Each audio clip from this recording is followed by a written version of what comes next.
In 1992, a psychiatrist named Thomas Wehr ran a bizarre experiment. He locked 15 people in an environment with no windows, no clocks, and no artificial light for 14 hours a day over the course of a month. Within a few weeks, something strange happened. Their sleep pattern mutated. They stopped sleeping for 8 straight hours. Instead, every night around 3 a.m., they all woke up. But they weren't panicking. Their brains were flooded with prolactin, the same hormone found in Buddhist monks during deep meditation. They would sit awake in the darkness for nearly 2 hours, completely at peace. Then they would fall back asleep. This wasn't a malfunction. Scientists had hacked the past. They had unlocked humanity's original sleep pattern. Biphasic sleep. Waking up at 3 a.m. wasn't a disorder. It wasn't insomnia. It was normal. People would get up, talk, pray, eat, then go back to sleep. It was called the second sleep. But today, you wake up. And you panic. Your heart starts racing. Your chest tightens. Your brain ignores the silence. It starts hunting for problems. Next month's bills. An argument from 2019. The biology is exactly the same. The time is the same. The body is the same. So what went wrong? How did evolution's original sleep pattern turn into a torture machine inside your bedroom? Go back 200,000 years. The African savannah. Pitch black darkness. 15 humans sleeping on the ground. Then suddenly, a branch snaps. The human who keeps sleeping until sunrise dies. They get eaten. The human who wakes up instantly survives and passes those genes on. Nature was brutal. It eliminated the deep sleepers. It rewarded only one kind of mind, the hypervigilant one. Evolution built a security alarm inside the human brain, an alarm programmed to activate during the most dangerous hours of the night, around 3 a.m. That alarm helped save our species. But here's the problem. We invented walls, doors, locks. The predators disappeared. The alarm didn't. It was passed down intact, and it's sitting inside your skull right now. You wake up in a safe bedroom. The alarm goes off. Your heart starts pounding. But there are no lions to fight. So your brain short-circuits, desperately searching for a predator in the dark. And when it can't find one, it attacks the only thing available, your own mind. It turns next month's bill into an immediate threat. It turns an unread email into a physical danger. 3 a.m. stopped being the hour when we watched over the tribe. It became the hour when the body creates catastrophe scenarios using your to-do list. You don't wake up anxious because you're weak. You wake up that way because your brain is almost too efficient. But if this system is so perfect, why can't you simply turn it off? To understand that, we need to open the hood of the human mind. And what we find inside is a terrifying engineering flaw. To understand how big this flaw really is, look right behind your forehead. That's where the prefrontal cortex lives. It's the brake pedal of your mind. It uses logic. It knows that next month's bill is not a lion trying to eat you. Now move deeper into the center of the brain. There sits the amygdala, the alarm system. It doesn't think. It reacts. During the day, they work together. A problem appears. The alarm goes off. The brake evaluates the risk. You stay sane. But sleep isn't a continuous line. It moves in cycles, roughly every 90 minutes. Early in the night, you're in deep sleep. This is when the body repairs itself.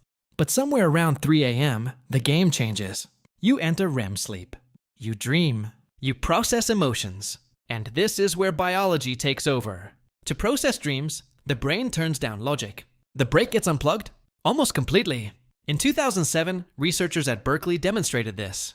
They placed people inside MRI scanners and showed them disturbing emotional images.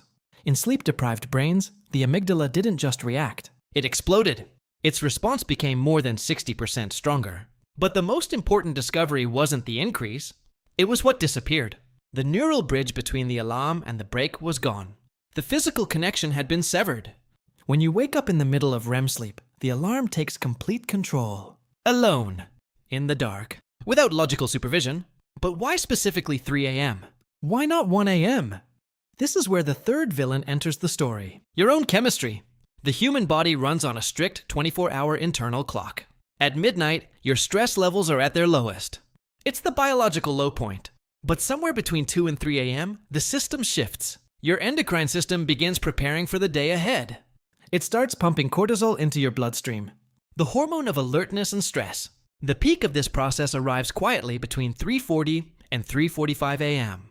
You haven't even opened your eyes yet. but the chemistry of tension is already flooding your veins. Total silence in the room. The primitive brain starts searching for a threat. It needs an enemy. And when it can't find a predator, it searches through memories. It hunts your past. The room is dark. The alarm is firing. 3 a.m. Cortisol is rising. Your heart is pounding, but your eyes find no predators. The amygdala faces a problem. It needs a target. It needs an enemy to justify the panic. If the danger isn't outside, it must be inside. So it invades the hippocampus, your memory center. It digs through the files. It ignores the victories. It ignores the evidence. It pulls out the worst data available. The debt, the failure, the embarrassing thing you said in 2019. It projects those files onto the screen of your mind. It fuses old memories with present physical panic. And it creates a false life or death threat. And you believe it. You believe it because the brake is offline. There is no logic left to fact-check the story. The brain lies to the body, and the body believes every word. But then comes the final mistake. Your ancestors woke up, looked at the fire, and went back to sleep.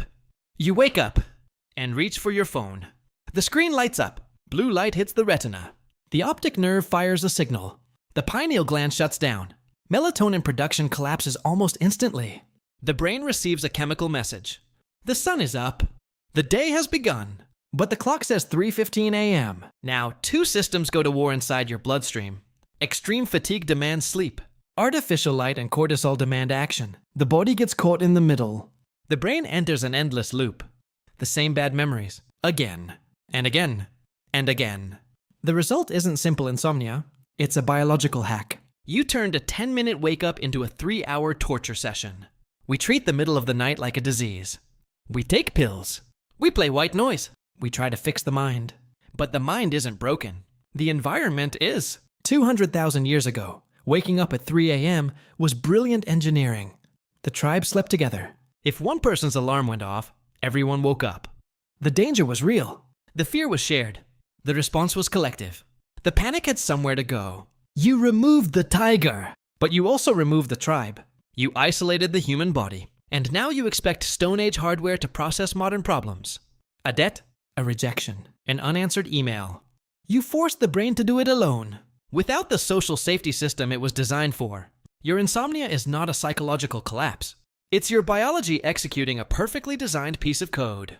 Code that evolved to save your life, but became trapped inside a world that no longer exists. The alarm still works perfectly. The problem is that there's nobody else in the room to hear it. What's your alarm's favorite target in the dark? Let me know in the comments. And subscribe for more.